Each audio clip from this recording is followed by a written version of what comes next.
اصل یہ لفظ مراقب کیا بڑے کاف سے، تو اس سے یہ مراد ہے کہ آپ کے اندر جتنے توجہات ہے ان کو قابو کرنا،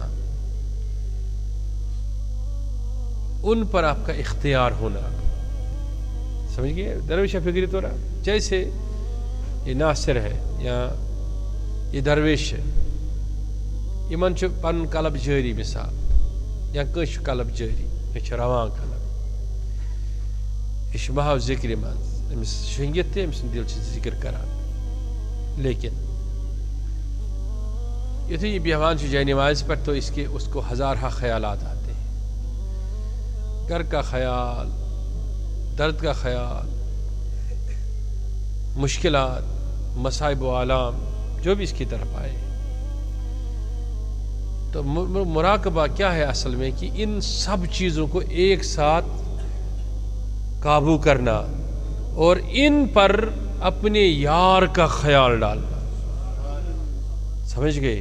خیالات کو مجتمع کرنا، ایک ساتھ پکڑنا، اور ان کو جب آپ کھڑا کرتے ہیں تو سمجھنا یہ پہلا زینہ ہے روحانیت کے لیے. اس میں اب اقسام مراقبہ ہے، جیسے میں نے کہا نا وہ 7 لطیفوں کے بارے میں، ٹھیک ہے؟ یہ تین اخ لطیفہ اخ سو لطیف لطائفو من سو اخ چیز کرن یل فکر دارن پانس بیدار کرن، تو وہ کب ہوتا ہے کہ انسان یوں کر کے جھک جائے. اور یہ جو انسان کی عقل ہے، فہم ہے، فراست ہے، تو اس میں کہیں عرفاء کی الگ الگ آرائیں ہیں اور اقوال بھی ہیں. کوئی کہتا ہے خیال دل سے آتا ہے، کوئی کہتا ہے خیال کانوں سے اندر جاتا ہے، کوئی کہتا ہے خیال آنکھوں سے اندر جاتا ہے. چونکہ ہم وحدت الوجود اور شہود دونوں کے قائل ہے، ہمارا یہ ماننا ہے، موقف ہے کہ انسان آنکھیں بھی بند کریں، کان بھی بند کرے، خیال آنے سے کسی کو کوئی روک نہیں سکتا. جو کچھ انسان نے سنا ہے، دیکھا ہے، اس کے بارے میں آپ کو خیال آئے گا. سنا ہے تب بھی آئے گا، دیکھا ہے تب بھی آئے گا. تو عارفین یہ کہتے تھے کہ بہتر ہے کسی چیز کو دیکھو ہی مت، سنو ہی مت. سمجھ گئے میری بات کو؟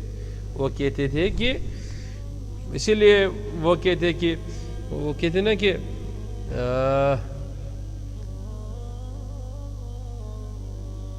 آنکھوں کو اتنا جھکاؤ کہ کوئی شے نظر نہ آئے، کانوں کو اتنا بند کرو کہ کوئی اس دلبر کی آواز کے بغیر آپ کو کچھ سنائی نہ دے.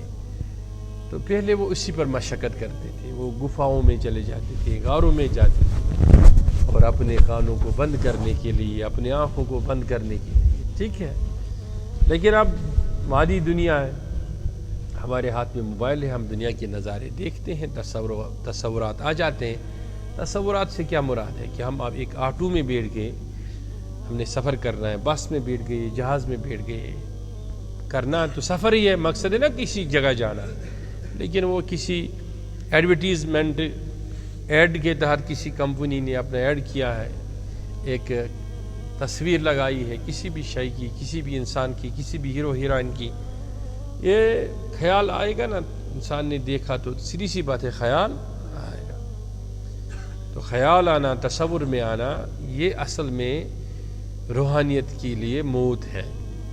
سمجھ گئے میری بات کو؟ تو اس لیے حضور علیہ السلام نے استغفار کے راہ پہ ہمیں ڈالا ہے. سمجھ گئے؟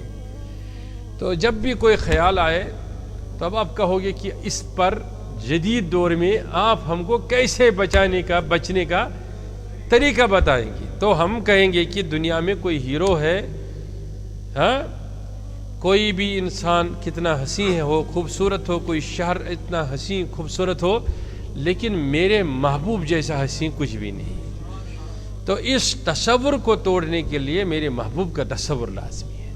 سمجھ گئے میرے بات کو؟ کہ جب آپ کو کوئی حسین شے آمادہ کرے اپنے طرف، یا آپ کو رغبت دلائے، آپ کا میلان تتر بتر ہو جائے، آپ کے ذہن کے اندر ایسی چیزیں آ جائے، تو سمجھنا تو آپ کو کیا کرنا ہے کہ آنکھیں بند کر کے حضور کے تصور میں ایک نعت پڑھ لو، ایک نعت سن لو، اپنے پیر کے تصور میں، غوث ورا کے تصور میں، جس کو بھی آپ مانتے ہیں، ایک منقبت سن لو. پھر آپ سمجھاؤ گے کہ وہ عشق جولانی جو ہم کو کھینچ رہا تھا نا، عشق حیوانی کی طرف، عشق حیوانی کھینچ رہا تھا، عشق عقلانی کی طرف، عشق عقلانی ہمیں کھینچ رہا تھا عشق مجازی کی طرف، اور آپ مجازی پر مجاز آ جاؤ. تو رے فکر ہو درویشہ، مجازی پر مجاز آ جاؤ اور اپنے یار کی تعریفیں سنو اور سناؤ، اور وہ جو چیز اندر ہے اس کے ازالہ خود بخود ہو جائے گا. اچھا، پھر جب آپ تصور کریں گے، سیدھی سی بات ہے، آپ بہتر تصور ہے کہ آپ ایسا تصور کریں کہ آپ عرش کے نیچے ہیں، سمجھ گئے، اور آپ کے عقل پر، آپ کے سر پر عرش ہے، اور آپ ایسا تصور کریں کہ کوئی ایسی اللہ تعالیٰ کی رحمت اتر رہی ہے، برس رہی ہے، جو میرے دل کے لباس کو دھو رہی ہے اور صاف کر رہی ہے. یہ اس کا پہلا تصور بتا رہا ہوں مراقبے کا. تو یہ تصور کرو آپ کہ اسی میں 1 گھنٹہ، آدھا گھنٹہ، 20 منٹ، جب کوئی شور و گل نہیں، رات کے اندھیرے میں ایسا تصور کرو، اور لمبی لمبی سانس لے لو، اور لمبی سانس میں اللہ کی ضربے لگاؤ، یا آپ لمبی لمبی سانس لے کے یا سانس روک کے اللہ اللہ بتاؤ. تو سانس روک کے اللہ اللہ بتانا وہ زیادہ مؤثر ہوتا ہے، وہ پگھلاتا ہے انسان کو.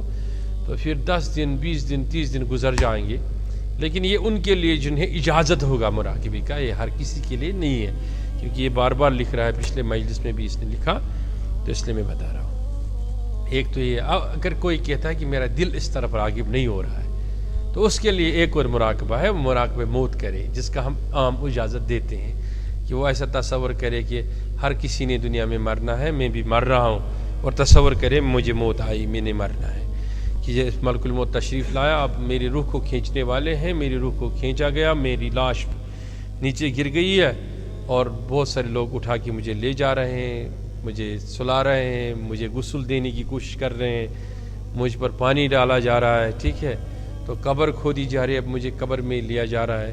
تو ایک گھنٹے کی مشقت کرو، 2، 4، 6 دن نہیں گزریں گے کہ آپ کی آنکھوں سے آنسو رواں ہوگا، اور آپ کا دل نرم پہ ہو جائے گا، اور آپ راغب ہو جائیں گے حضور علیہ الصلوۃ والسلام کے تئیں، اللہ کے تئیں. یہ اس کا طریقہ ہے. اگر یہ چیز نہیں تو ہمارے مجلس میں آ جائیں، بیٹھیں کے بھی، تو ہم جب یہ تصور کراتے ہیں تو وہ خود ہی سیکھ لے گا. تو اس طریقے سے مراقبے کی کئی قسمیں ہیں. ہم پھر اس کے آگے، جب وہ مراقبہ میں نے پہلے کہا عرش کا تصور، اس کے بعد ایک اور تصور مراقبہ ہے خانہ کعبہ کی طرف رخ کرنا، اور یہ تصور کرنا کہ خانہ کعبہ سے نور نکل رہا اور میرے دل کے اندر آ رہا ہے. اس کا تو ہم عمومی طور سب کو اجازت دیتے ہیں، تو وہ بھی ایک طریقہ ہے، اور اس کے کئی طریقے ہیں. لیکن یہ اپنے مقام پر جب پہنچتا ہے، پھر آپ تصور کیسے کریں گے اس کا، کہ جب آپ تصور کریں گے کچھ مہینے بعد، کچھ سال بعد، جب آپ کو مدامت اس پر آ جائے گی، کہ آپ تصور کریں گے کہ میرے سامنے ایک پیڑ رکھا ہوا ہے اور وہ جھک رہا ہے میرے سامنے. لیکن یقینی طور جب آپ پیڑ کے سامنے کریں گے، اکیلے میں کریں گے، وہ پیڑ حقیقت میں جھکتا ہے. اور میں آپ کو یہ ہوا نہیں کہہ رہا ہوں، ایسے بہت سارے لوگ اس مجلس میں بیٹھے ہیں جنہیں اس پر پوری مدامت حاصل ہے. لیکن یہ 2 دن 4 دن میں نہیں ہوتا ہے. انسان کوشش کرے تو سب کچھ ممکن ہے.